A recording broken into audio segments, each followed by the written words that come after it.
안녕하세요. 옆집 아저씨입니다. 오늘은 2023년 내년에 달라지는 생계급여에 대해서 오늘 이 영상만 보면 자세히 알 수 있도록 준비했습니다. 말씀드릴 순서는요. 먼저 2023년 기준 중위소득, 그 다음에 2023년 생계급여 적용 요건, 소득 인정액 계산 방법, 소득 인정액 모의 계산 방법, 생계급여 수급 금액, 신청 방법 및 준비할 사항, 신청 후 선정 결과, 생계급여 받는 날짜의 순서로 말씀드리겠습니다.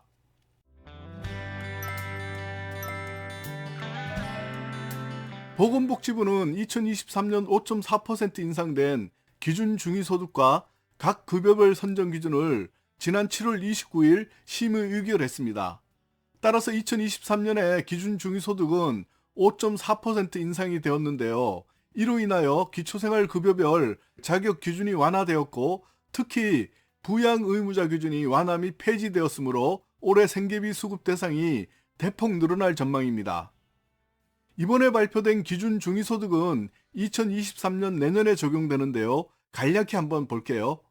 기준 중위소득은 국민가구 소득의 딱 중간을 의미하는데 1인 가구의 기준 중위소득 100%는 올해는 194만 5천 원에서 2023년 내년에는 207만 8천 원으로 인상되었고요.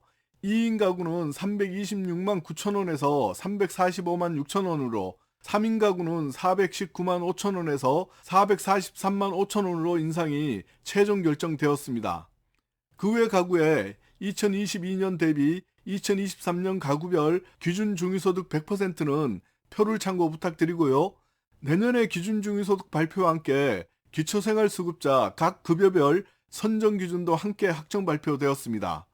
그중 이번 시간은 생계급여에 대해서 자세하게 알아보겠습니다. 2023년 생계급여 자격 요건은 세 가지를 충족해야 합니다.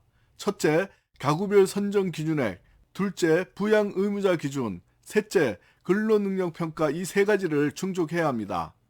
작년 10월부터 부양의무자 기준은 원칙적으로 폐지되었기 때문에 2022년 9월 현재 소득인정액과 근로능력평가 이 두 가지 조건을 만족하면 생계급여 수급 대상자가 될 수 있습니다.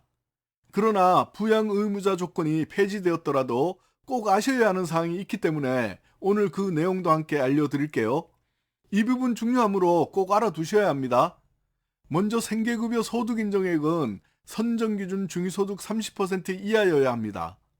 그리고 2023년 내년에 적용되는 가구별 생계급여 선정기준액이 확정 발표되었는데 2022년 대비 2023년 생계급여 가구별 선정기준액은 1인 가구는 현재 58만 3천 원에서 내년에는 62만 3천 원으로 4만 원 인상되었고요.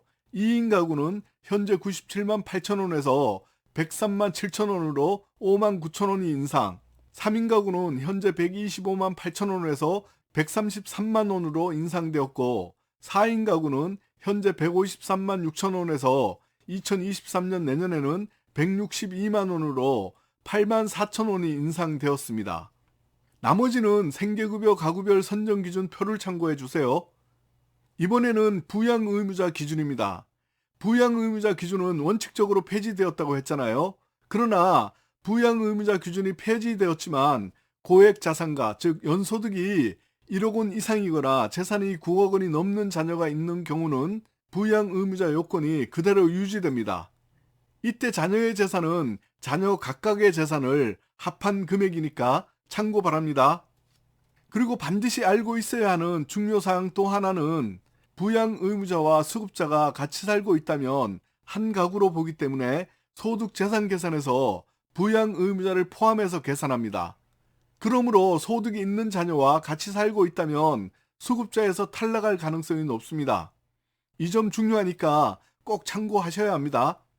이렇게 선정기준 중위소득 30% 이하와 부양의무자 기준을 충족했다면 다음으로 근로능력을 평가받아야 합니다.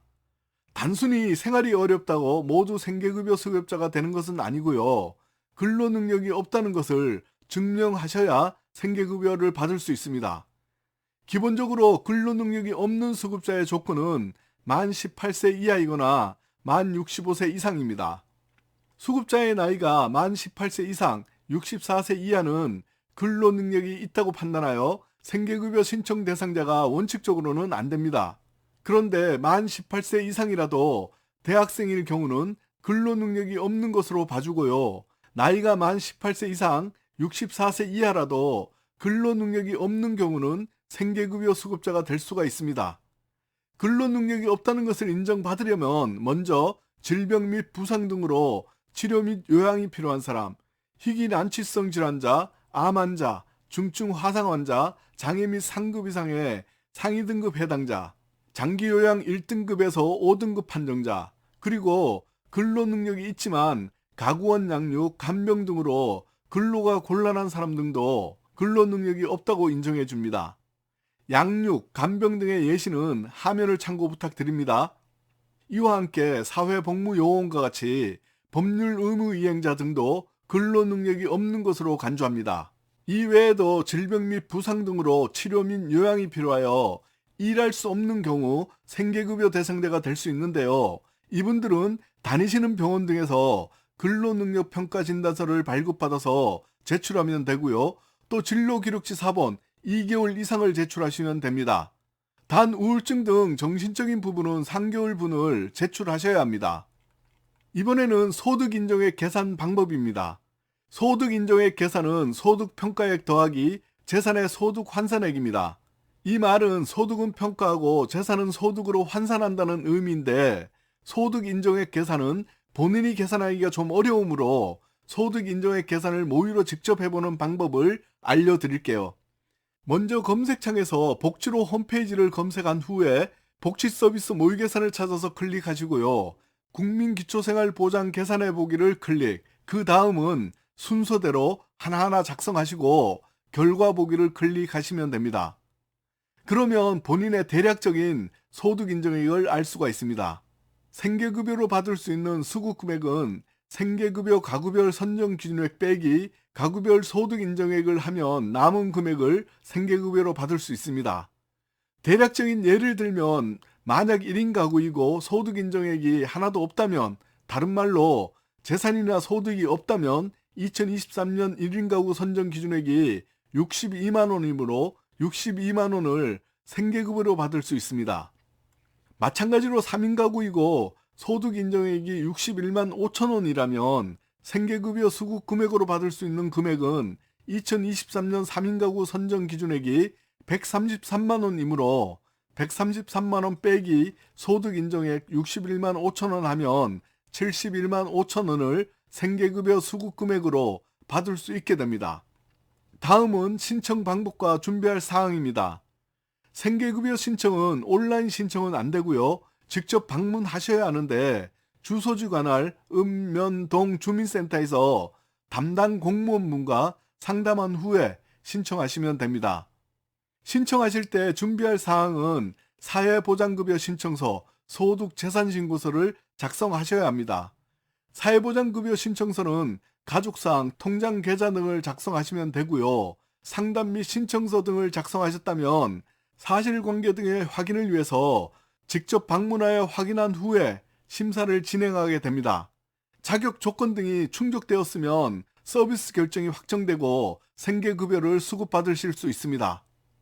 이와 같이 기초생활수급자 신청을 하면 선정 결과는 특별한 경우를 제외하고 일반적으로 신청일로부터 약 30일 정도 지나면 알 수가 있고요. 급여는 신청일이 속한 달부터 지급되는데, 예를 들어 8월에 신청하고 9월에 수급자로 선정되었다면 8월분 급여부터 지급받게 됩니다. 생계급여 수급자로 확정되었더라도 생계급여를 받을 수 없는 경우도 있습니다. 먼저 타 법령에 따라 생계급여와 동일한 지원을 받고 있는 경우, 노숙인 자활센터나 청소년 쉼터, 한국법무보호복지공단 시설 거주자 등 타 법령으로 지원 중인 경우는 생계급여 수급자라 하더라도 받을 수 없습니다. 좀 더 자세하고 세밀한 부분의 상담은 개인별로 사정이 모두 다르니까 주소지 관할 주민센터 담당자분에게 문의하시기 바랍니다. 다음으로 생계급여 받는 날짜입니다. 생계급여는 기본적으로 매월 20일에 신청 대상자의 계좌로 현금으로 지급해 줍니다. 이상 오늘 옆집 아저씨가 준비한 이야기는 여기까지입니다. 저는 다음 영상에서 또 인사드릴게요. 감사합니다.